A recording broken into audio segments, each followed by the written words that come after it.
Assalamualaikum warahmatullahi wabarakatuh. Perkenalkan saya Akbar Rizky Effendi dengan NIM 23115511. Saya dari kelas 23 IF03. Video ini saya buat untuk menyelesaikan UAS mata kuliah Big Data dan Data Mining. Di video ini saya akan mensimulasikan model dan menjelaskan tahap-tahap dari proyek saya, yaitu Smart Farming, analisis prediktif pemilihan tanaman berdasarkan kondisi lahan. Nah, latar belakang dari proyek saya adalah untuk membantu petani memilih tanaman yang paling tepat berdasarkan kondisi tanah dan iklim menggunakan algoritma random forest. Lanjut ke yang pertama, yaitu mengimport library. Di sini kita mengimport library standar seperti Pandas untuk olah data dan scikit-learn untuk machine learning.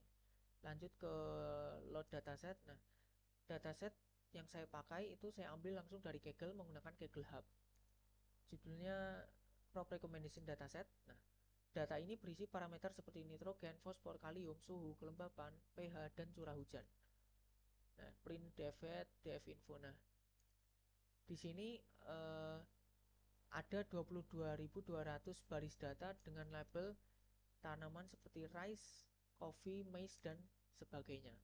Ini informasi datasetnya: NPK, temperature, humidity, pH, rainfall, label. Nah, lanjut ke nomor 3, yaitu data preprocessing. Nah, di sini yang pertama kita lakukan yaitu mengecek missing values ya. Jika hasilnya 0, artinya data bersih dan siap pakai. Lanjut ke label encoding. Nah, karena komputer itu hanya mengerti angka, maka kolom label kita ubah menjadi angka menggunakan label encoder. Nah, selanjutnya itu memisahkan fitur X dan target Y. X df drop label encoded, Y sama dengan def label encoded. Nah, selanjutnya yaitu kita melakukan splitting data, di mana kita membagi data menjadi 80% untuk training dan 20% untuk testing. Dan yang terakhir yaitu scaling ya. Nah, di sini kita melakukan scaling menggunakan min-max scaler. Kenapa menggunakan min-max scaler? Karena angka curah hujan, misalnya kita ambil 200 mm, itu jauh lebih besar dari pH tanah. Misalnya 6,5. Nah, scaling ini menyamakan rentang nilainya agar model itu tidak bias. Nah, ini di sini kita mengecek missing value-nya sudah NPK, temperature semuanya sudah 0, yang berarti data bersih dan bisa kita pakai. Lanjut ke exploratory data analysis. Nah, di sini kita memvisualisasikannya menggunakan heatmap.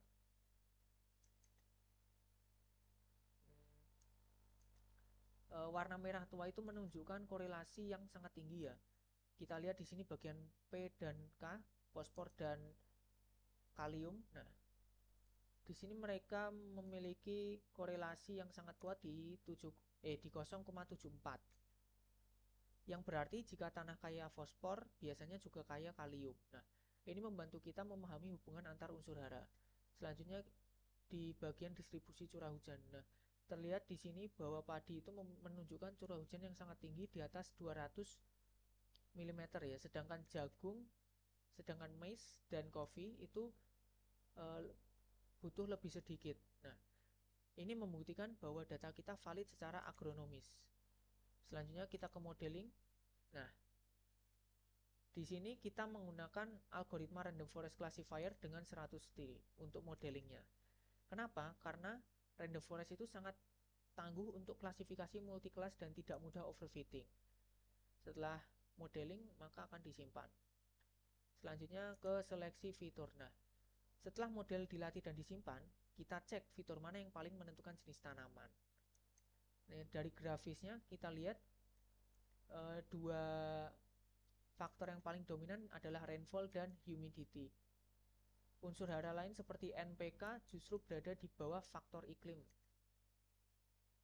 Nah, ini angkanya ya, fitur importance rainfall tertinggi 0,2270, humidity 0,21112, dan di bawahnya KPN, temperatur dan pH. Nah, selanjutnya ke evaluasi model. Di sini akurasi menunjukkan di angka 99,32%. Nah, ini classification dapatnya apple, precision 1, recall 1, F1, store 1, support 23. Nah, Kita lihat di confusion matrixnya, warna hijau yang berkumpul di garis diagonal ini artinya model itu hampir selalu tepat menebak jenis tanaman. Contohnya kita ambil apple. Nah, diprediksi apple sebanyak 23 kali tanpa kesalahan. Di sini misclassification-nya sepertinya tidak ada ya. Berarti akurasinya tinggi sekali, 99,32%. Oke. Nah, selanjutnya yaitu kita akan simulasikan.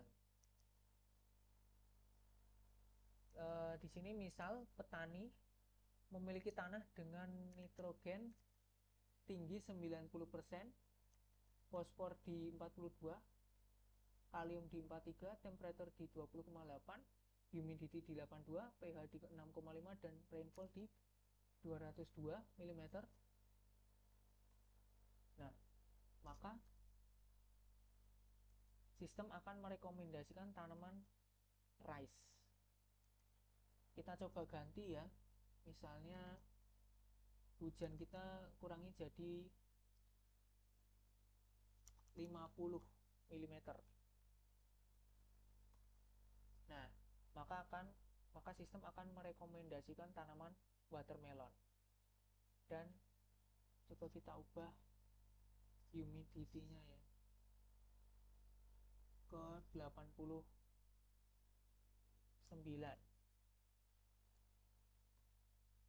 Nah, tetap merekomendasikan watermelon. Kita coba ke 60. Maka akan merekomendasikan tanaman kopi. Nah, dan yang terakhir yaitu penyimpanan model. Di sini kita menyimpan model yang telah dilatih dan sebagainya. Kita simpan sebagai file PKL yang saya sudah upload di GitHub. Nah, mungkin itu saja video dari saya kali ini. Kurang lebihnya saya mohon maaf. Terima kasih telah menonton. Wassalamualaikum warahmatullahi wabarakatuh.